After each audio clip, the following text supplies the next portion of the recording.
Hello again, everyone. It's Vince Four from TradingWinds.com, and this is our update for September 20th, 2017. Let's take a quick look at today's markets. We did see this slow but steady climb continue. The Dow Jones today was up 41 points, hitting a fresh new all-time high, while the S&P 500 also hit a new all-time high, up just 1.5 points. The Nasdaq actually dropped back about 5 points, but was much lower earlier in the session.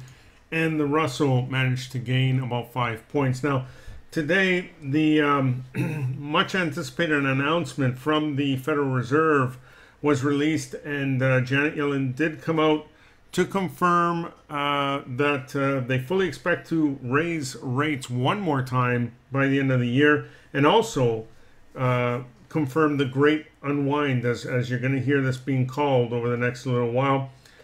They plan to roll off their $4.5 trillion debt off their balance sheet. So that's going to be interesting because that's going to remove some liquidity from the markets. And so over time, we'll see.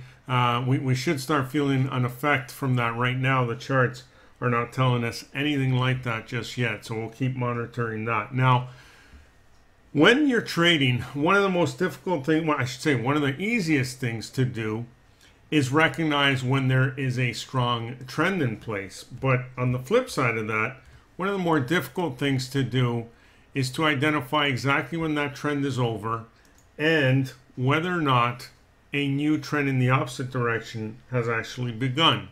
One of the easiest things you can do here is use two tools.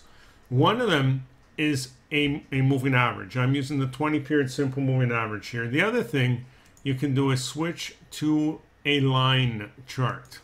Line charts are easy because these peaks here, these are the closing prices, and they just make it very, very easy to spot higher highs and higher lows. So if we look at this chart, now this is GLD, the ETF for gold, and this is on a monthly basis. The time frame really doesn't matter, but when you move from one side of the moving average to the other and you start taking out new highs, then you know that an uptrend has begun. And as long as it remains above that 20-period moving average and continues to take out highs, so for example, if we mark this high here, once price goes above it, that's bullish. Same thing. As long as it keeps taking out previous highs. So any of these pullbacks that come in, it takes out highs, we know the trend is continuing, right? And as long as we don't break the moving average, we're fine and we stick with the trend.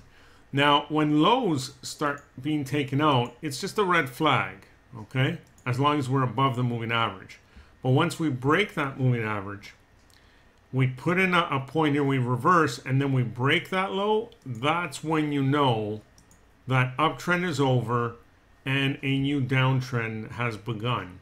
And the more significant that slope in that moving average, the more momentum there is in that direction.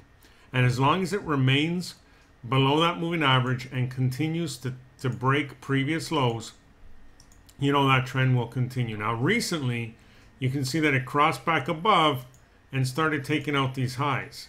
Now, it did dip back here for 1 month, but now has dipped back above and recently took out this high. So it looks right now like there should be a continuation of this move to the upside. So those are a couple of very easy tools you can use to help you not only spot the current trend, but identify exactly when it's over and when a new trend has begun.